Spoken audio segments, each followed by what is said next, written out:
Well, hello again, BookTube.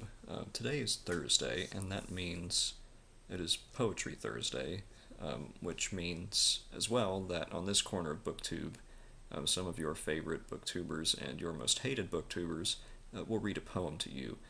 And I wanted to read to you a poem from this collection of poetry by Edna St. Vincent Millay.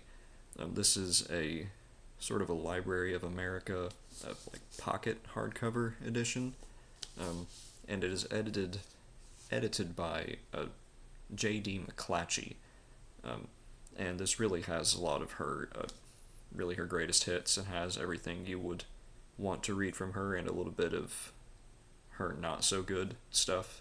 Um, if you follow if you follow my channel for any length of time, then you know that Edna St. Vincent Millay is probably my favorite poet. One of my favorite books is the biography that Nancy Milford did of her called Savage Beauty. And I wanted to read to you a sonnet from this. And those of you who know her poetry at all, I mean, she has some famous longer poems like Renaissance, but really, I think really a lot of her talent lies in her sonnets. And so I wanted to read you one of those sonnets. And remember that I am not a very good poetry reader, but I thought that why don't we all suffer together? So, only until this cigarette is ended, a little moment at the end of all, while on the floor the quiet ashes fall, and in the firelight to a lance extended, bizarrely with the jazzing music blended, the broken shadow dances on the wall. I will permit my memory to recall the vision of you, by all my dreams attended. And then adieu, farewell, the dream is done. Yours is a face of which I can forget, the color and the features every one, the words not ever, and the smiles not yet.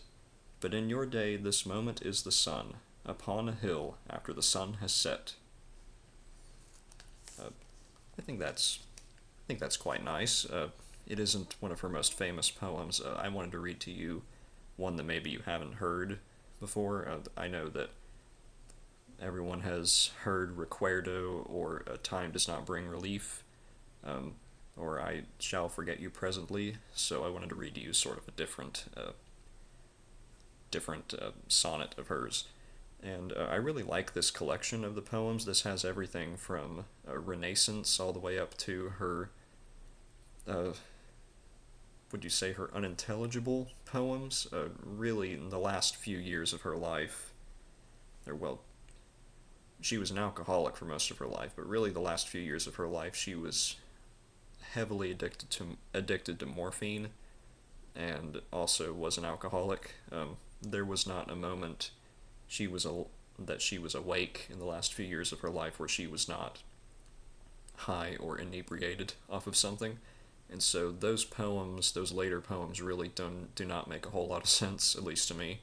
And so, uh, but some of her poems whenever she was younger, things like Renaissance, and some of those earlier sonnets are just gorgeous. I think they have a lot of there's so much passion in them, and I, I, you know, words can't really describe it. I'm not good at just coming up with stuff off the bat, but if you read any of her poems, you can find really any of her collected poetries or poetry collections online. I think Project Gutenberg might even have a collection of her poems, but this is just a little Library of America hardcover that has everything you would want to read and a little bit of the ones that are not very good. So, yeah, I just wanted to read you a poem for this Poetry Thursday. So, I'll see you next time.